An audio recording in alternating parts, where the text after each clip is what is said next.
পতিতার জন্য পারভেজের জীবন শেষ হয়ে গেছে। দর্শক, পারভেজের অপরাধ, সে একটুখানি হেসেছিল। সম্পূর্ণ ভিডিও ফুটেজ যদি আপনারা জানেন তাহলে অবাক হয়ে যাবেন। এই পারভেজের হাসির কারণেই নাকি তার জীবন দিতে হয়েছে। দর্শক, পারভেজ সে প্রাইভেট বিশ্ববিদ্যালয়ের ছাত্র। প্রাইমেশিয়া ভার্সিটিতে তার বাবা মা অনেক শখ করে ভর্তি করিয়েছিল। বাবা মার ইচ্ছা ছিল একদিন তার এই সন্তান দেশের ভিতর অনেক নাম ডাক ছড়িয়ে যাবে।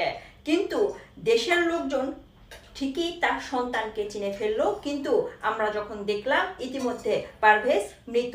দর্শক, পারভেজের অপরাধ ছিল একটি মাত্র অপরাধ, এবং তার শেষ কথাই ছিল যে আমার কোনো অপরাধ নেই, আমার অপরাধ ছিল আমি একটু হেসেছিলাম। দর্শক, ভিডিওর শুরুতেই যে দুই সুন্দরী রমণীকে আপনারা দেখলেন, ইতিমধ্যে আমি তাদেরকে পতিতা বললাম। কেন বললাম দর্শক? তাদেরকে নাকি ইফটিজিং করেছিল পারভেজ। আসেন সম্পূর্ণ ভিডিও ফুটেজ আমরা দেখি এবং বিস্তারিত জানিয়ে।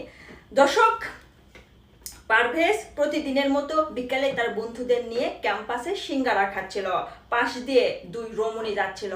আপনারা সেই রমণীকে ইতিমধ্যে চিনে ফেলেছেন। পারভেজরা নিজেরা নিজেদের মাঝে গল্পর মাধ্যমে তারা হাসাহাসি করছিল।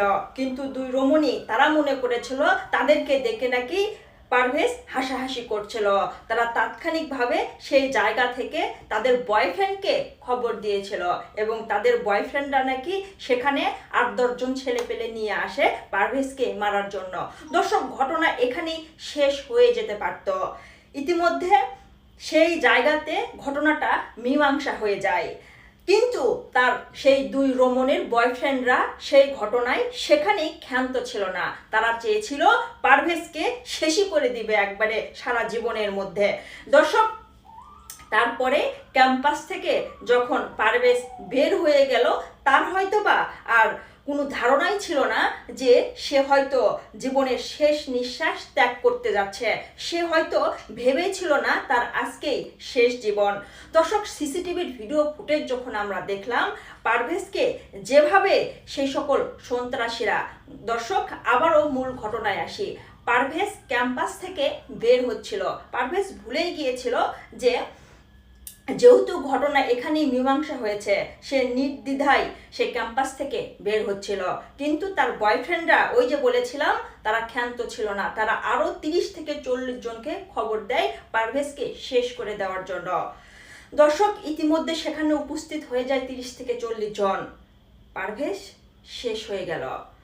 দর্শক, একটা জীবন নিয়ে এই ঘটনা তারা শেষ করেছে। ইতিমধ্যে তাদেরকে আইনের আওতায় আনা হয়েছে 7 জনকে। কিন্তু দর্শক, আপনাদের আমি ভিডিও শুরুতেই দেখালাম দুই রমণীকে। তাদের কি পরিচয়? তারা বর্তমানে কোথায় রয়েছে? তাদের জন্য কি কোনো মামলা হয়েছে? দর্শক, তাদেরকে নিয়ে যদি আপনার কিছু বলার থাকে অবশ্যই কমেন্ট বক্সে কমেন্ট করে জানাবেন। দেখা হচ্ছে পরবর্তী কোনো ভিডিওতে। ধন্যবাদ সবাইকে। আর হ্যাঁ, এটা আমার নতুন ইউটিউব চ্যানেল। যারা এখনো এই চ্যানেলকে সাবস্ক্রাইব করেননি অবশ্যই আপনারা সাবস্ক্রাইব করে আমাকে সাপোর্ট করবেন নতুন নতুন আপডেট পাওয়ার জন্য।